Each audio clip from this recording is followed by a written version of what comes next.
There it is. Oh crap. I kind of think I'm stuck. Ah!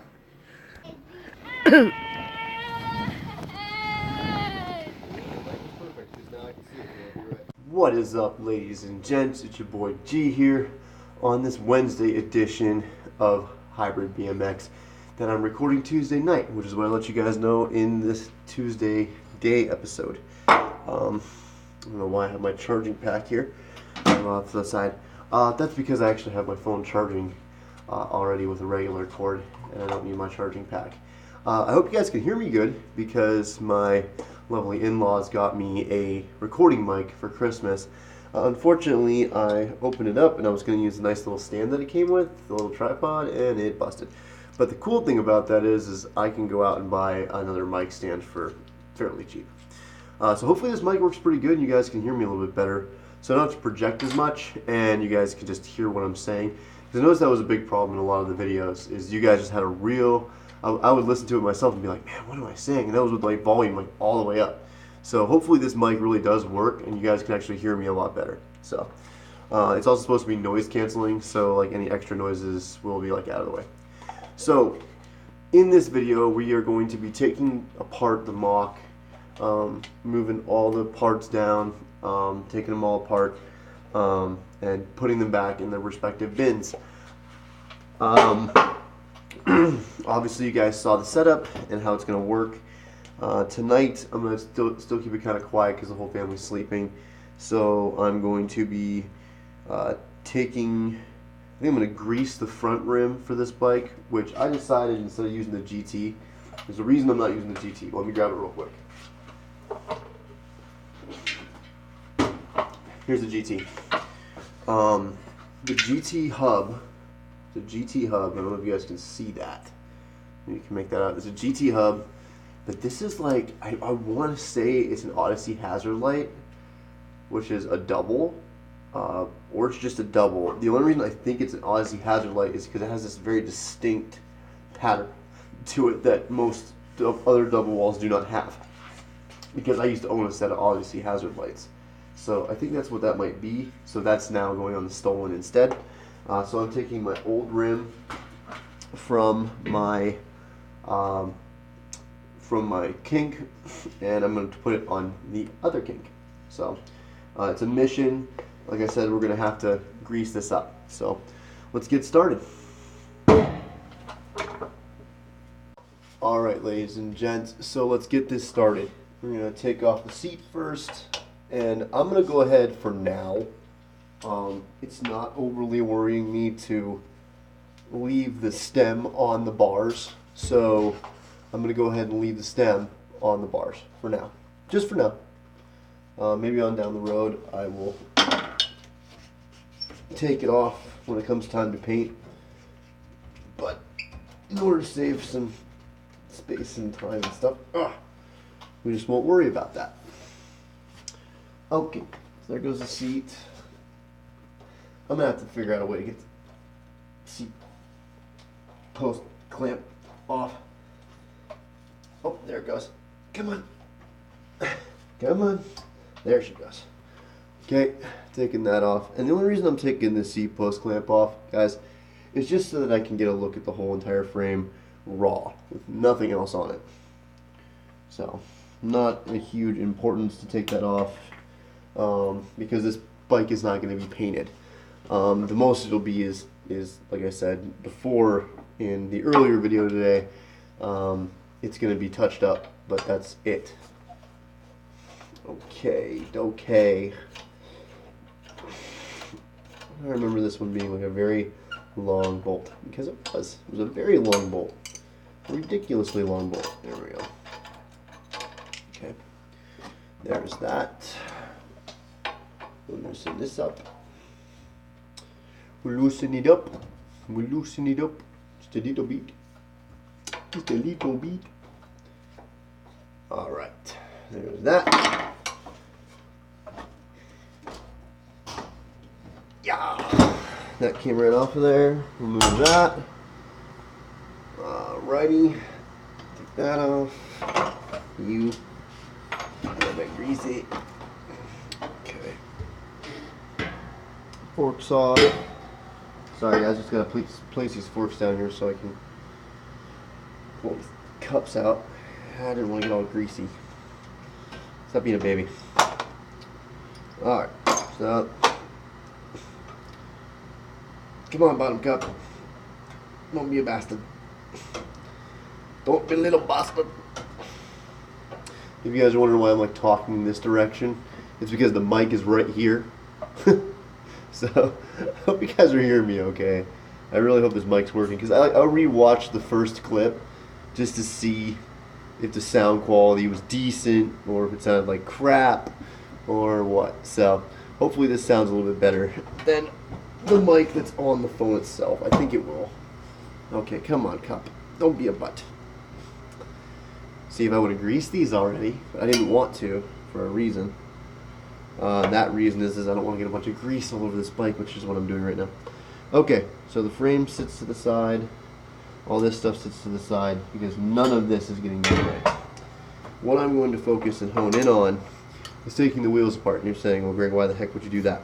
Well, that is simple, my friends. If you paid attention in the last video, I told you that what I'm going to be doing is I'm going to be repainting the rim itself in blue, and I think it'll look really cool. Now, the one thing I am going to do before I start unlacing it, just so I can get a better spin on the wheel in order to get the grease packed in, is I'm going to put grease in the bearings of this front wheel, and we're going to see if we can fix it. I'm hoping. At least get it running a little bit better. That's what I'm really aiming for here. So, you're probably wondering, how the heck do you do this, Greg? Well, it's really quite simple, folks. So, what you're going to do is I'm going to teach you guys how to grease an unsealed bearing front wheel. You're going to take your handy dandy adjustable crescent, and you take your other big old handy dandy adjustable crescent. You don't have to have a big one. It can be the same size as this one. Doesn't really matter. But adjustables just make it easier. Then you don't have to go searching for the same wrench. And you're just going to twisty. And the first thing you're going to want to do, honestly, is once you get it like a little loose, go ahead and give her a spin and kind of see what you're playing with a little bit. See if maybe it just got over tight over time, and maybe that's why it's giving you a little bit of crap. Yeah, see, I think if I loosen these up, loosen both sides up, here we go. Loosen that right up here, and we'll take a look inside. We'll take a look at the bearings and make sure the bearings aren't completely crapped. So, here we go. Well, I'm noticing one thing already. I don't know if you guys can see my finger. You see all that dirt? That's dirt. It's not just some thread junk. That's dirt in there. Okay. Let's see if we have sealed or unsealed. Okay, they are unsealed. Okay. So we want to be careful about how we do this, guys. Okay? When you're dealing with unsealed, you want to be very careful because the bearings can fall out and go all over the place. And that is the absolute last thing you want, because they are a bastard to get to set again. So we're going to pull this all the way back. Now if the cups are shot, like the bearings, you guys have seen ball bearings before and how they have a casing. If that casing is completely disintegrated, you're not going to be able to save the wheel. It's just not going to happen. So, that's just the cold hard truth, cold hard facts. Facts of life. Let's see if I can get this to loosen up a little bit easier. Because I've hit a tight spot. This is not a big deal. Okay, this is a good sign. I'm seeing some red high friction grease in here.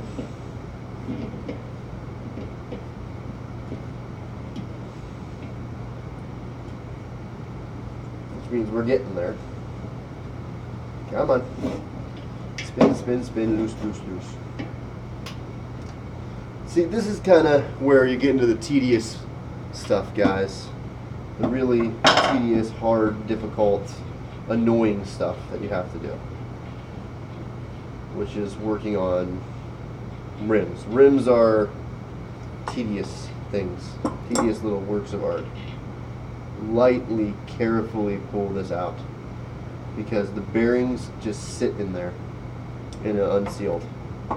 And that's the sketchy part, is they really just kind of chill inside there. And you can see, yeah, see, this is a disorganized mess already. Just a bunch of ball bearings just chilling in this one. It's like they packed ball bearings in here and just said screw it. It's hilarious looking. Alrighty. Okay. Let's see here. There's like extra ball bearings in this one, it seems like.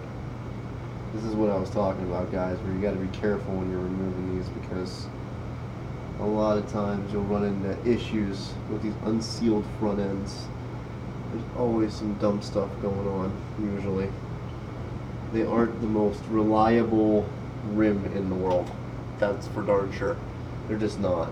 Unsealed front ends, unsealed anything is just not that reliable. Okay, so let's get our good old goop out here. Make sure we have our goop rag handy. That sounds disgusting, but that's what it is. It's disgusting, but it works. Take some goop, some greasy goop, drop it in here, and just go around the edges. Don't try to not touch the balls too much. That didn't sound right, but try to not touch the ball bearings too much, because if you do, it can move them out of place and it will just cease. The wheel will just totally cease and it'll be useless. So you don't want that. Just goop it in there, nice and good and packed. Alright, make sure you get it inside of it. Don't try to get it in the gap, because that won't do anything. You want to get it on the bearings. Okay, there's that. Wipe off my greasy finger now. That should do it. Should be all we need. Grease is all we need.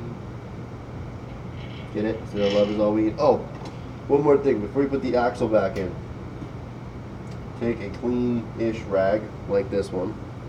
Wipe off the old dirt and grease, because that's what that is. It's all old rusty dirt grease that gets caught in the threads. And that's the other thing, guys. If you don't, I don't know if you noticed it, but when I was cleaning that out, the threads got real tight in spots. It wasn't because the threads are messed up. It's just because there's dirt inside the threads. Get that dirt out of there and the threads clean right up. You guys can use WD-40 if you want to on that. Just be careful using that, because WD-40 disperses water, and you don't want to do that to grease. You think it would help, but it can hurt. So, alright, now you want to get both your main axle bolts that are for the center of the hub, like the hub bolts. You want to get them as close together as possible so that they make sense, they fit on the wheel. Otherwise you'll have a really awkward looking setup on your bike. Your bike will look weird. Very weird. So you kind of want to measure a little bit, just kind of take a look at it and say, okay, that's pretty close. Alright, and then we're going to take our other one, which this was supposed to be a two-piece situation. There's actually another little bolt right, little notch right here to tighten it up and lock it into place. Majority of the time though, they don't lock into place very well. It's unsealed, baby. It's unsealed for you. They just don't work that good.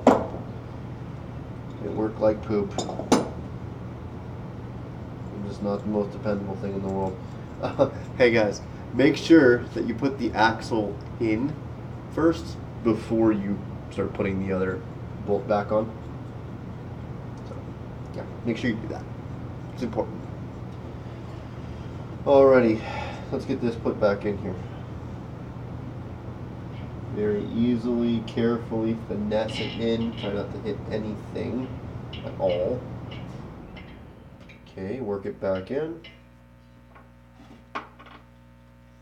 Take this extra bit of grease right here. We want to wipe that right off of there. There should be enough grease inside here. We should be okay at this point in time. Okay, then take your other axle bolt. Make sure they look pretty even. If they don't, you can back this one up a little bit to give this one some more room. And just try to eye them up a little bit. Look at them and say, okay, is that enough or is that too much? Because you don't want your wheel to be imbalanced.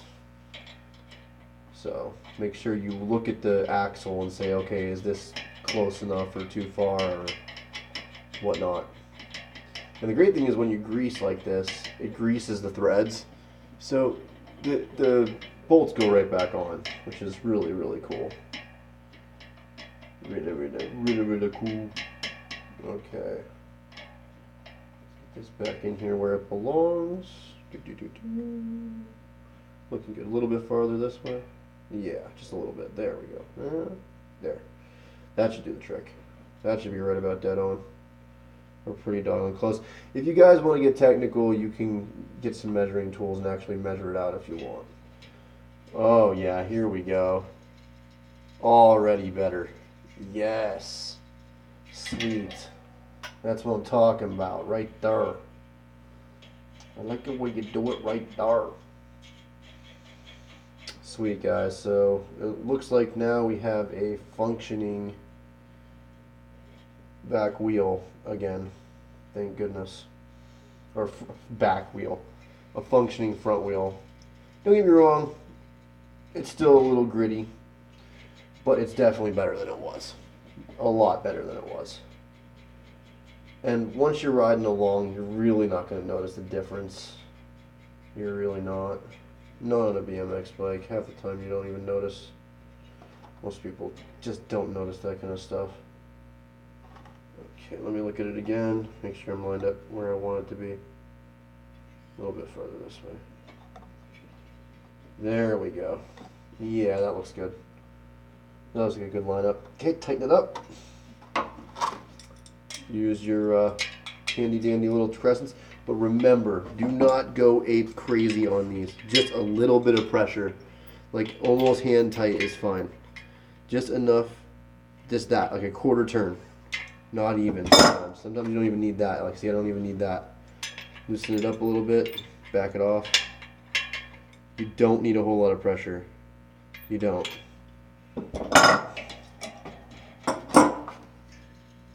There we go. And we're rolling again. Sweet. Like I said, not the most healthiest sounding thing in the world. But she go. She's not seized anymore. See here, you can hear it. It's kind of clickety, clickety, clunkety, clunkety, clunk. But that'll go away with time. I could have probably pulled out all the ball bearings and cleaned out the inside of the cup and then repacked the bearings in. But that's a real pain in the neck, guys. And frankly, I'm not looking to do that. I'm just making it functional as best I can.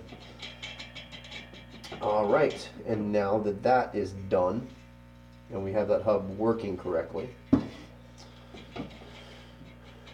now we are going to pause the video, and I'm going to get my stuff ready to start taking off the spokes. See you in a sec. Okay, ladies and gents, so here we go. I'm gonna vape real quick. Forgive me. It's a late night. I've already made one of these videos, and now I'm making video number 2 for tomorrow. It's just a lot.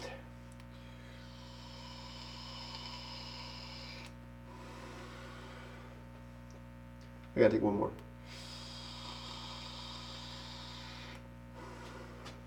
Okay. So, before you get started, just go ahead and I'm gonna need one of these. You could use a adjustable crescent, but this will take you eons with this because you're gonna have to adjust it, adjust it, adjust it, adjust it, adjust it. So instead, this is actually more expensive than this little tool right here. This is a spoke wrench. It was $5 at my local bike shop, which I'm pretty sure I showed you guys this in one of the videos last week. Good tool to have because you can find out which spoke size you need and you can just loosen them right up and they're done. Now before you do that, you're going to take your handy dandy little Scotch tape here, which is like $1 at the dollar store or $2 at Home Depot or whatever. And you're going to take your Scotch tape, find the end, find a happy place, find a happy place. Sorry guys, Maverick likes Nemo a little bit too much, so I quote Nemo quite a bit. Find a happy place. Okay, come on. This tape's a little bit old, so it's a little bit more adhesive than usual. Then I think it was sitting next to my oven. Probably not a good place to have tape next to your oven. Not a good idea. Good job, Greg. Okay, here we go. All right, now we're starting. So it doesn't have to be perfect. Come on. This tape's being a real booger. I'm about to go upstairs and get the painter's tape here in a minute and use that. Pretty much all you're going to do, guys, is you're going to,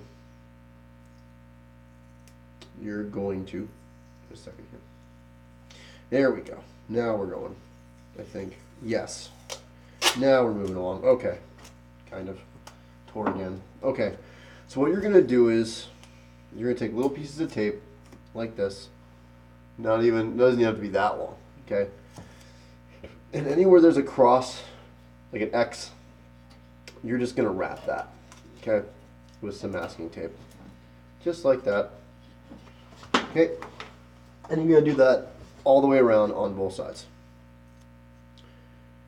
And what this is going to do, it's going to make it so that you don't have to worry about relacing the correct way. Not that it's difficult, because it's not. It's not a difficult thing to do. Lacing, I think, is a lot easier than people make it out to be. I think people just get stressed out when they try to lace a wheel. They look at it and think it's a daunting task, it's scary, but really it's not as difficult, I think, as people play it out to be. Most things with wheels, most wheel repairs are very scary, it seems like, for most bicycle enthusiasts. I don't know why that is. I know for me it was for a long time. I was like paranoid about my wheels, especially when I had my hazard lights because they were so expensive. So I was like, please, please don't break. Please don't break. Please, please don't break. But that's why I had my parents. I asked my parents to buy me those wheels because I knew that those wheels were very, very good, and I didn't have to worry about the bearings because I had 4 sealed bearings in the front. I didn't have to worry about unsealed garbage, which is what I started with. And honestly, guys, I can tell you this: if you can avoid unsealed parts, you are very smart. Very, very smart. And it's for the many reasons that you guys have seen already in these videos. I got lucky with the Miraco that those American bearings in that crankset were good. Most times when I open an unsealed American bottom like that, the bearings, the ball bearings and the casings are just disintegrated and they're just garbage. And it's mainly because dirt gets up in there really easy and they get destroyed. It's just the way it works. That's why industry standard has pretty much changed and no one really does American unsealed anymore. Actually, most people don't even do American anymore. Most companies are doing mid. It's just more affordable and you're getting the same exact bang for your buck. Frankly, I think mids work better too. I think they function better. But going back to the wheel, as you can see, I'm almost done with one side. This goes pretty quick, guys. You just keep grabbing tape. And like I said, you don't have to get crazy with it. You just want to hold them in place. You don't want to you don't have to have them crazy tight or anything like that where it's going to oh, it's the end of the world if I don't get it just right. No. No. Keep it simple. It doesn't have to be. Another way you can do this, guys, there's a couple different ways you can do this too. You could use bag ties. I've seen guys do that before. They'll use bag ties. You could use zip ties, but that's super overkill, like way overkill, and it would be probably a real big pain in the ass to take off. So I wouldn't really suggest that one. Just tape it all the way around. So I'm going to go ahead and pause the video and finish taping this guy, and then we'll get on to the next piece. Okay. So I taped it all up. Alright. Simple as that. The next thing you need to do is grab something sharp or something to... There's two ways you can do this. Okay, you can go and buy a new rim strip, but I just save mine. There's no reason to get rid of them really, because they just come right off like that. So there goes the rim strip, which we'll move out of the way for now. Okay, so now take your handy dandy spoke wrench. You find the right size, and it's not 15. Gotta be. It's too big. Maybe it's 11? No, 11 too big. I think it was 14 the last time I checked. I think when I checked it the last time, I think these were 14 size, I think. We'll find out. There we go. Okay. And now all we're going to do is, you're supposed to do, if you're truing it, quarter turn at a time. If you're taking them out, just go ahead and take them out. That's all you're going to do. So get them started, and then you should be able to, like, once they're started, you should be able to hand spin them the rest of the way out pretty easily. And what I do is I keep a little bin to the side like this. So that way, that's why I had the bin in my hand earlier. I don't know if you guys saw that earlier in the video where I was showing you guys that what I think is an Odyssey Hazard Light wheel. But this is how you just take off the spokes. Then you could say, well, Greg, wouldn't it be easier if just to use the tool a little bit? You can, but it's not 100% necessary. But that's all you gotta do. And bang, I'll put the nipple right in there. And just keep on going. The next spoke. And just go all the way around the rim. There's no, when you're taking the spokes off, there's no like hidden secret. Except that you're supposed to go counterclockwise. That's it. That's it. That's all you need to know. Counterclockwise pulls them off. Righty tighty, lefty loosey. So, lefty loosey. Pretty simple. Pretty freaking basic. So guys, I'm gonna start pulling all these nipples off of here, and I will catch you in just a little bit to finish it up and show you what happens when you go ahead and pull this off of here. Let's pause. Hey, I want to say something real quick while I'm still doing this. I'm still taking nipples off. A quick and easy modification, guys. If you're going to go ahead and do this, if you're relacing a wheel or whatever, it's a quick, well, I wouldn't say quick, but it's a cheap modification. Is you can get different colored nipples for your wheels. It'll make your bike pop really easy. You can get them for cheap. I mean, nipples are like, I don't know, for like a freaking 100-count box, it's like, or a 100-count thing of them is like, I don't know, $3 or something like that. They're really cheap. They're stupid cheap. And you can get them in like any color in the rainbow, pretty much. So, I think probably like the top range, you're probably looking at maybe $10 for a set of them. But, I mean, when you consider the cost of a wheel, it's really stupid cheap, you know what I mean? It can be a quick, cheap addition to your wheel setup to make it look cooler. And again, like I said, this is not that complicated. It's not. You can sit here and watch TV and just do this. It's really simple. So, but we're gonna pause you again, so that way you guys aren't just sitting here bored watching me. It's really simple at this point. Just counterclockwise. Once you find the right size, which these ones are 14 size nipples. So really easy. But we'll catch you in a sec. Alright guys, here's another thing. Once you get about halfway through the wheel, you'll start breaking out surface tension, depending on the kind of wheel that it is. If it's a double wall, it might take you a little bit longer to break the surface tension.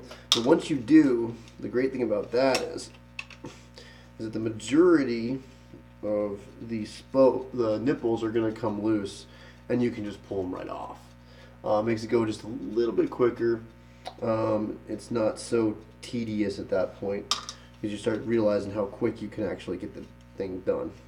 Now it's not going to be like that with every single one, but go ahead and go like forward and just start grabbing the ones that are quick that you can just hand undo. That's what I'm doing right now. So give me just a few and we should be just about done. Also, another quick tip for if you want to go a little bit quicker. I'm trying to not make this video so long, is you can use a flathead screwdriver. Now, understand, I learned this when I was younger. I had to true up my hazard lights and I didn't want to go to a shop, so I tried using a screwdriver on them. Do not do that. Always make sure that you loosen up the nipples first and get rid of the surface tension, then you can use a screwdriver. So keep that in mind. I'm almost done, guys, and then we'll get this showed to you. Okay, and they don't show this in a lot of videos, but pretty much, guys, it just comes right out. I mean, you really don't have to put any real effort forward. You just gotta go boing, because spokes are really just based on surface pressure. Spoked wheels are based on surface pressure, tension. So that's all this is. It's just a ball of tension, and that's what keeps it going. That's also why you get that centrifugal force when you move a wheel from side to side, and you're sitting in a swirly chair, and you'll move side to side a little bit. It's that inertia. Pretty cool. Physics. Start doing like science explained for bikes. No, I'm good on that. We'll just stick with Thursday Thoughts. Speaking of which, guys, make sure you check out Thursday Thoughts. This week we are going over what I learned in proximity, which will be really interesting, how to unsuck your goals. So that should be pretty fun. Yeah. It's like something off of Mad Max or something, you know? Pretty cool. Pretty cool. Oh, also, guys, this is a great time to go ahead and get your hand in here without poking yourself, and go ahead and clean up that hub that you've been waiting to clean for the last forever. Good time to do that. Real good time to do that. Alright, so there you go, guys. That is how to remove a rim from your spokes and the hub. So now, what we'll be doing is we'll be taking this rim, we'll use some goof off and get this stupid little sticker off of here, and that will be turning sky blue. Heck yeah.